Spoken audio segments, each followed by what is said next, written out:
ఇవాళ MLA constituency ఎమ్మెల్యేకి ఎంపీకి ఎలక్షన్లు జరుగుతూ ఉన్నాయి. ఈ ఎమ్మెల్యే కాన్స్టిట్యున్సీలో వైఎస్ఆర్సీపీ కాంగ్రెస్ పార్టీ అభ్యర్థి బుట్టా రేణుకమ్మ గారు కనీసం 50,000 మెజార్టీతో ఎమ్మెల్యేలు కాన్స్టిట్యున్సీలో గెలుపొందుతారు. అదేవిధంగా బివై రమేష్ కూడా కర్నూలు నియోజకవర్గంలో దాదాపు 2 లక్షల ఓట్ల మెజార్టీతో వైఎస్ఆర్సీపీ తెలుగుదేశం పార్టీ పైన గెలుస్తుంది.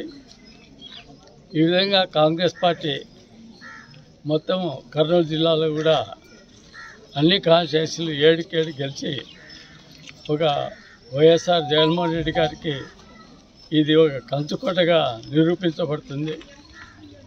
అదేవిధంగా రేపు ఏర్పడిపోయే వైఎస్ఆర్ కాంగ్రెస్ పార్టీ ప్రభుత్వంలో కీలకంగా కర్నూలు జిల్లా నిలుస్తుంది. ఈ విధంగా వైఎస్ఆర్సీపీ రాయలసీమ మొత్తం కూడా 54 సీట్లకి 54 గెలిచి తప్పకుండా వైఎస్ఆర్ కాంగ్రెస్ పార్టీ ఏర్పాటు చేస్తాం.